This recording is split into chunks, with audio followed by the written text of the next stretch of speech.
Retour sur le plateau de Made in Africa et pour débattre ce soir, j'ai le plaisir d'accueillir Karine Sibi-Nangbo, directrice des ressources humaines chez Nestlé Côte d'Ivoire, Yannick Niaman, directeur de l'agence Prestige Emploi Jeune au ministère de la Promotion de la Jeunesse et de l'Emploi des Jeunes, Yann Cédric Lauré, fondateur du Young Job Network. Bonsoir à vous messieurs. Bonsoir. Très heureux de vous recevoir pour ce premier numéro de cette nouvelle saison de Made in Africa. Alors, question pour vous, Sibi-Nangbo. Alors, on voit qu'il y a quand même des besoins dans plusieurs secteurs en Côte d'Ivoire et pourtant, c'est un constat, beaucoup de jeunes de moins de 35 ans continuent de peiner à trouver un emploi.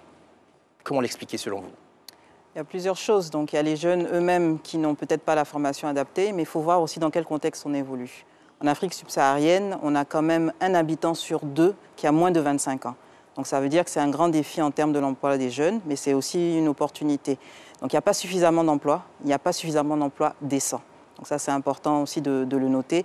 Et on sait que chaque année, il y a 40 millions de jeunes qui intègrent le marché du travail. C'est un défi.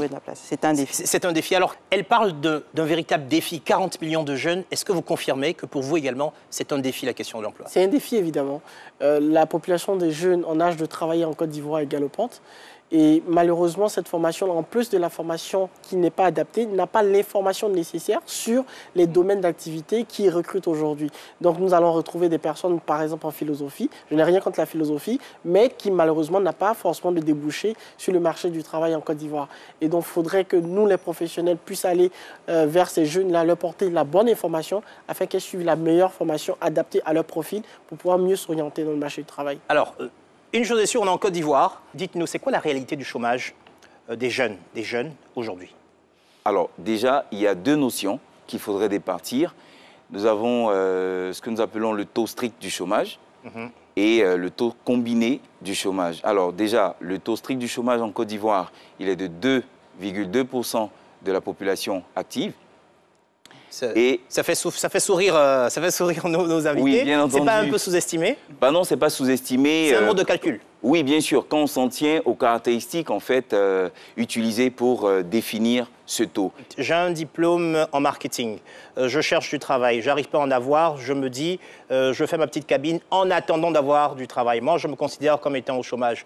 Est-ce que dans le calcul de ce taux strict, je suis au chômage? Non, vous n'êtes pas pris en compte dans le taux strict du chômage, mais plutôt dans le taux combiné du chômage. Alors, de quoi il s'agit? Le taux combiné?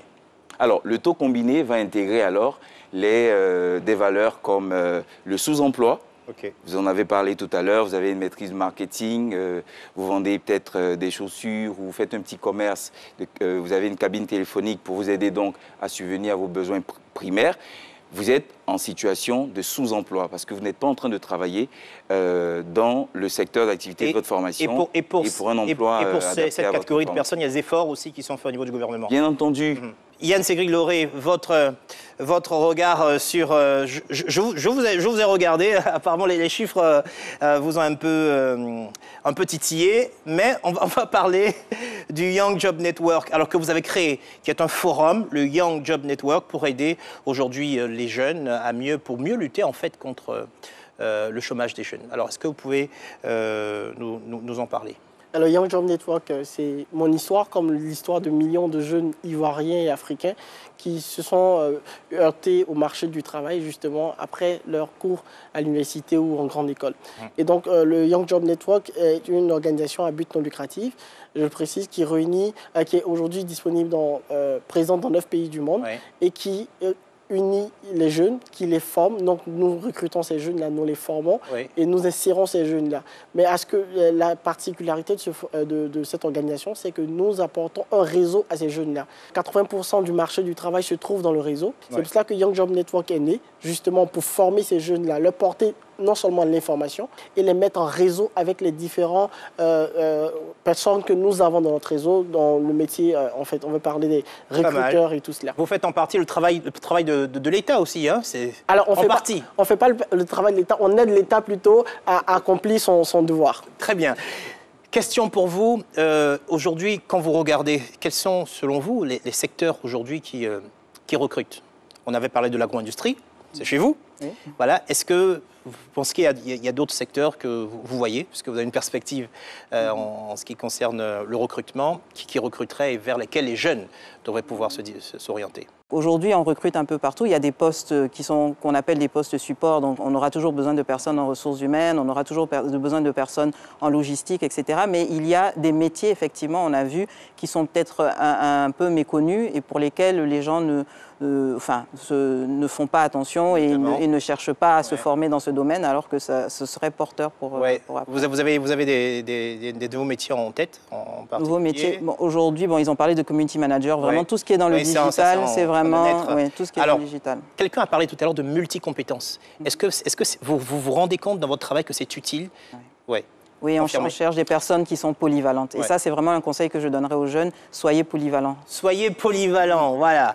Alors, oui. Mais il n'y a pas le choix. Aujourd'hui, nous sommes dans un monde compétitif, un monde où on se fait broyer si on n'est pas compétent, un monde où l'entreprise a besoin de payer peu pour beaucoup plus de compétences. Donc, si moi, je renie à moi seul 3-5 compétences et que mon voisin renie une seule compétence, l'entreprise préférera me donner 250 000 francs au lieu de donner 250 000 francs à deux personnes. Donc, vous confirmez que c'est des choses que vous dites dans vos formations lorsque vous êtes en rapport avec les jeunes, il faut développer plusieurs compétences. Nous disons aux jeunes, il n'y a pas de spécialité. Aujourd'hui, vous devez être à mesure de pouvoir réagir dans n'importe quel domaine d'activité, dans le secteur d'activité dans lequel vous êtes.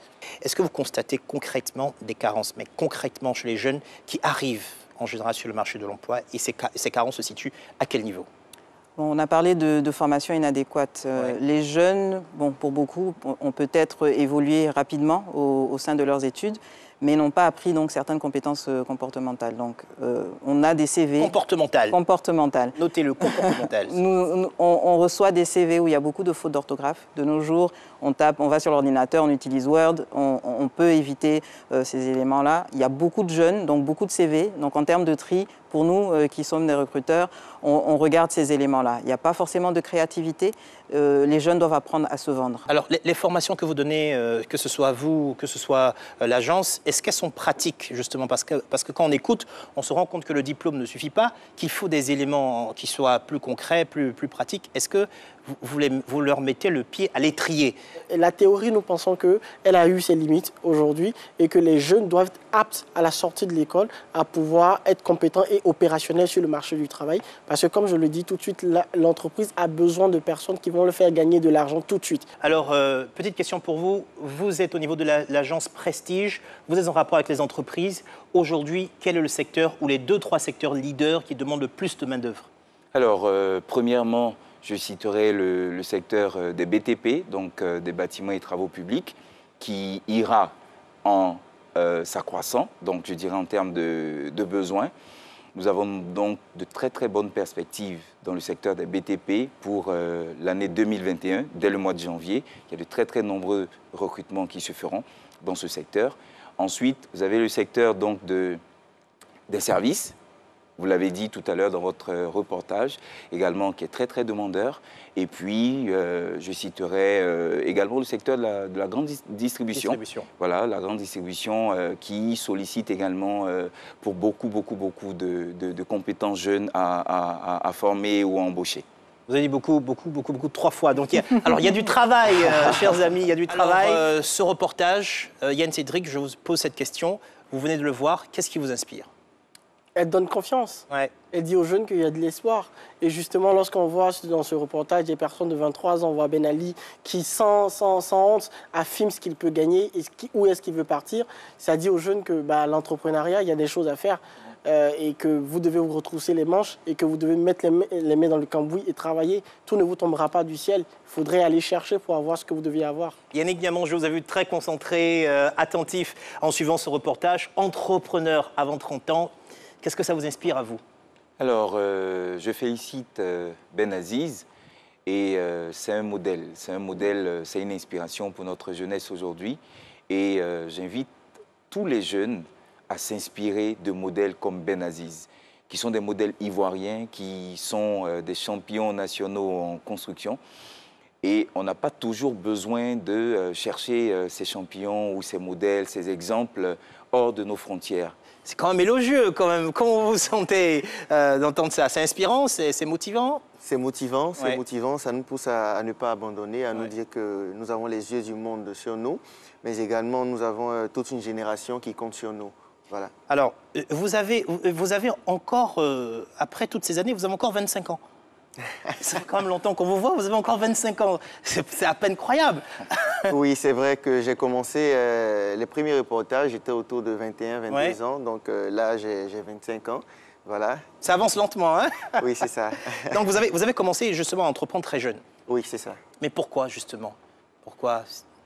On va dire que j'ai regardé l'environnement. Ouais. J'ai regardé l'environnement et j'ai toujours été visionnaire. Moi, j'ai toujours voulu être celui qui va monter des véhicules, made in Côte d'Ivoire, etc. et tout. Et donc, je me suis dit, je vois des grands frères qui ont le master, le doctorat, qui sont encore au quartier. Et je voulais tout simplement pas finir comme ça. Au chômage, hein? Voilà, au chômage. Voilà. Bon. Voilà. Et donc, pour ne pas finir comme ça, il me fallait prendre mon destin en main. Donc, prenons ce destin en main en passant par de petites activités. La passion est née, par exemple, pour l'élevage, ainsi de suite, à travers un reportage qui disait que la Côte d'Ivoire continuait d'importer de la volaille. Je me suis dit, pourquoi pas ne pas investir dedans? Et puis, en même temps, l'esprit d'entrepreneur me dit que j'entre dans un domaine, il faut que je sois le meilleur. Alors, Yann Cédric, dites-nous, aujourd'hui, entrepreneur, d'accord, c'est une solution, palliatif au chômage, mais est-ce que tout le monde, concrètement, peut être entrepreneur, selon vous? Tout le monde ne peut pas être entrepreneur, comme tout le monde ne peut pas être pilote, comme tout le monde ne peut pas être journaliste, bien sûr. Bon. Entreprendre, c'est un métier, et je le dis toujours. Entreprendre, c'est pas, on ne vient pas à l'entrepreneuriat parce qu'on a échoué. On vient à l'entrepreneuriat parce qu'on est appelé, parce qu'on pense qu'on a quelque chose à faire. Parce que pour moi, l'entrepreneuriat, c'est un acte patriotique. Il a dit tout à l'heure qu'il vient à l'entrepreneuriat parce qu'il a constaté qu'il y avait un besoin en matière première, en ce qui concerne le poulet, par exemple, en Côte d'Ivoire, et qu'il s'offusquait du fait que le poulet soit importé. Et donc, il arrive à régler un problème. Et c'est ça, en fait, c'est du patriotisme pour moi. L'entrepreneuriat, oui, ça aide à résorber le chômage. D'abord parce que l'entrepreneur lui-même, il commence à gagner des revenus. Vous avez dit que c'est dans votre définition. Okay. Et en plus, il donne du travail à d'autres personnes. Néanmoins, il y a des freins. Aujourd'hui, est-ce que l'écosystème aujourd'hui est favorable à cet entrepreneuriat qu'on présente un peu partout comme étant le fer de lance de l'économie, notamment chez les jeunes? Est-ce que les jeunes font face, notamment parce qu'ils sont jeunes, à plus d'obstacles que d'autres? Oui, beaucoup. Moi, je pense que beaucoup, mais donc, comme il a dit, on ne naît pas entrepreneur, on le devient. Donc, l'entrepreneuriat, c'est une suite d'échecs. Donc, on reste entrepreneur parce qu'on a réussi à surmonter toutes ces épreuves-là. Donc, aujourd'hui, l'écosystème n'est pas forcément très favorable, mais on va dire qu'il y a de nombreuses améliorations. Donc, au niveau, par exemple, de l'agence emploi jeune qui soutient, par exemple, le financement de certains entrepreneurs. Voilà, je suis même passé par là. Et il y a beaucoup, vous avez bénéficié de leur financement? Oui. Okay. On va dire, par exemple, que des entreprises aujourd'hui n'arrivent pas, d'accord, à aller vers les banques directement. Des jeunes entrepreneurs qui vont vers la banque et la banque vous dit ayez un terrain, ayez des maisons, etc. Et par exemple, il y a l'agence qui, par exemple, je pense, cautionne, voilà, certains financements. Confirmé. Voilà, cautionne certains financements. Il vous a fait des compliments tout à l'heure. Je pense que c'est un échange de bons procédés. Mais non, tout n'est pas parfait. Ouais. Effectivement, tout n'est pas parfait. Il y a des réalités sur le terrain. Ouais. D'accord? Je dirige par exemple la Ligue des jeunes entrepreneurs de Côte d'Ivoire et ces entrepreneurs-là me disent on a des problèmes d'accès au marché. On a des marchés de centaines de milliards qui sont octroyés pour la plupart des grosses entreprises multinationales. C'est vrai, c'est bien beau. Si on parle d'entrepreneuriat, de résoudre le chômage, il faudrait que ces entrepreneurs-là aient du travail. Ne demandent pas forcément de l'argent, mais du travail. Ouais. Donc, on a la Côte d'Ivoire qui a plus de 6 000 milliards par an comme budget. Voilà, donnez-nous 10%. Vous voulez votre part du, voilà. Votre part du gâteau. Voilà. Alors, on comprend hein, qu'il faut que l'État soutienne davantage et en facilitant l'accès au marché, ne serait-ce que le marché public. On est d'accord? Oui, bon. Bien sûr. Alors, on l'a vu dans le reportage, ce jeune inventeur, Ben Doumouya, il a besoin de 20 millions, c'est-à-dire 10 plus 10 de francs CFA pour développer son invention. Il ne les trouve pas. 20 millions. Comment, d'après vous, est-ce possible? Et Dieu merci, Ben Aziz nous rappelle que vous avez des possibilités de financement. Comment est-ce que c'est possible dans ce grand et beau pays? Même si on ne parle pas de l'État. Enfin, parlons d'abord de l'État. Voilà. Bien entendu. Alors, parce que l'État de Côte d'Ivoire, à travers le ministère de la Promotion de la Jeunesse et de l'Emploi des Jeunes, fait beaucoup pour les jeunes. C'est en cela que des financements sont octroyés chaque année à des milliers de jeunes. C'est quoi les fourchettes, les enveloppes? Alors, nous avons deux types de financement. Alors, vous avez déjà le programme Agir pour les jeunes, qui va donc apporter des financements. C'est un programme à impact rapide, qui va donc apporter des financements compris entre 100 000 francs et 1 million de francs pour les projets individuels, et puis autour de 2 500 000 francs pour les projets collectifs. À côté du programme Agir pour les jeunes, vous avez la plateforme de financement de l'Agence Emploi Jeunes, sur laquelle vous pouvez obtenir des financements de 2 500 000, 5 millions, 10 millions, 20 millions, jusqu'à 50 millions de francs CFA pour les projets structurants. Est-ce que vous connaissez concrètement, vous, Yann Cédric, des entrepreneurs qui ont pu bénéficier des fonds de l'agence? Honnêtement, non. Okay. Honnêtement, lui, il en connaît un, il est même... il est bénéficiaire. Bon. J'apprends cela et c'est justement une très très bonne chose. C'est une très bonne chose d'aider les jeunes. Moi, j'ai de la peine quand je vois le petit Ben qui a 22 ans mais qui fait des choses extraordinaires, qui est en train de demander 20 millions et que les banques jugent un peu trop petit pour pouvoir lui donner ces 20 millions-là. Moi, je trouve ça un peu choquant quand même. Alors, est-ce que vous avez aussi ce sentiment qu'on ne fait concrètement pas confiance aux jeunes? Oui. On ne fait pas forcément confiance aux jeunes. Moi, je vais dire, par exemple, c'est une invention.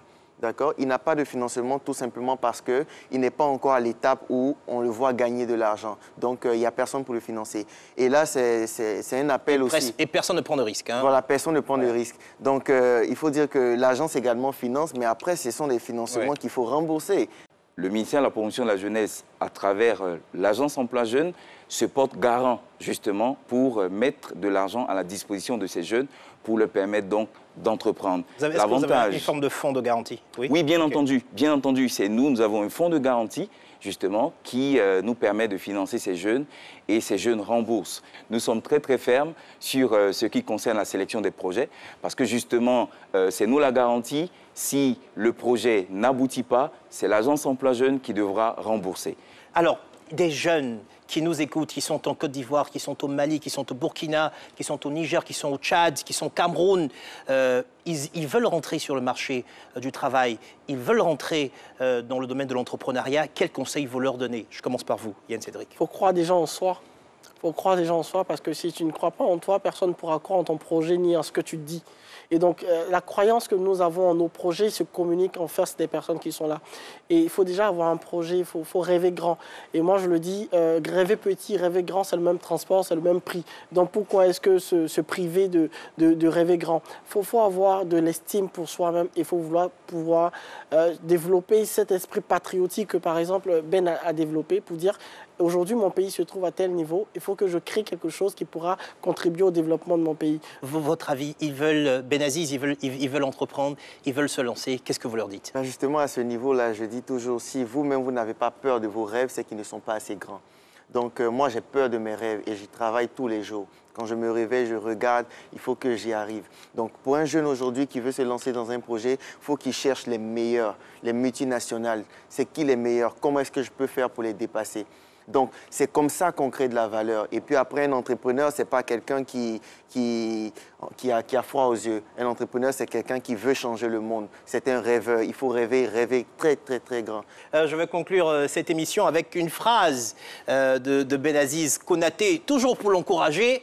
Et je cite, mesdames et messieurs, on doit être capable de faire des merveilles avec le peu qu'on a. Merci à chacun d'entre vous d'avoir été avec moi sur ce plateau. Merci à vous aussi de l'avoir suivi, d'avoir suivi cette émission. Vous pouvez retrouver cette émission sur notre site internet, c'est www.rt.ci ou sur l'application RT Mobile. Vous pouvez aussi suivre nos activités sur les réseaux sociaux, Made in Africa pour Facebook et Made in Africa TV pour Instagram et Twitter. Merci à tous ceux qui m'ont aidé à préparer cette émission.